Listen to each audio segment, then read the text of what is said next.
Hello, നമ്മുടെ ഒരു സ്റ്റേറ്റായ ഒഡീഷയിലെ ബാലാസോറിൽ കാണുന്ന ഒരു ഹാൻഡിക്രാഫ്റ്റാണ് ലാക്കർ ക്രാഫ്റ്റ്. സെയിം സാധനം ഇവിടെ മാലദ്വീപ്സിലുണ്ട്. മാലദ്വീപിലെ മിക്ക ദ്വീപുകളിലും, എന്നാൽ ഇപ്പോൾ തുലതു എന്ന ഒറ്റ ദ്വീപിൽ മാത്രമായി ചുരുങ്ങിപ്പോയതുമായിട്ടുള്ള ഒരു പരമ്പരാഗത കരകൗശല വിദ്യയാണ് അവർ ലിയേല ജഹുൻ എന്ന് വിളിക്കുന്ന ലാക്കർ ക്രാഫ്റ്റ്. ലാക്കർ എന്ന് പറഞ്ഞാൽ കോലറെ കാണൂ കേട്ടോ. ഇത് ഇവർ ഇമ്പോർട്ട് ചെയ്യുകയാണ് ചെയ്യുന്നത്. ഇത് കട്ടിയുള്ളൊരു പദാർത്ഥമാണ്. ഇത് നന്നായി ചൂടാക്കി വരുമ്പോൾ അതിലേക്ക് ആവശ്യമായ കളർ കൊടുക്കും. ഈ കളറിന് ഇവർ പറയുന്ന പേര് ഒഗുളി എന്നാണ്. അതിനുശേഷം ഇത് നന്നായി അടിച്ചു പരത്തിയെടുക്കും. ഇത് ഉണ്ടാക്കാൻ വേണ്ടിയിട്ട് രണ്ടു പേരാണ് കാണുന്നത്. പ്രത്യേകം മെഷീനിലാണ് ക്രാഫ്റ്റ് ചെയ്യുന്നത്. ഒരാൾ യന്ത്രം പ്രവർത്തിപ്പിക്കുന്നതിന് വേണ്ടിയിട്ടും ഒരാൾ ക്രാഫ്റ്റ് ചെയ്യുന്നതിന് വേണ്ടിയിട്ടും.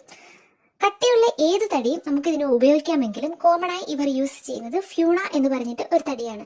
ആഗ്രഹിക്കുന്ന രീതിയിലുള്ള ഒരു രൂപത്തിലേക്ക് എത്തിക്കാൻ കുറേ സമയം എടുക്കുമെങ്കിലും വളരെ മനോഹരമായ ഒരു ഹാൻഡിക്രാഫ്റ്റ് ആണ് ഇത്.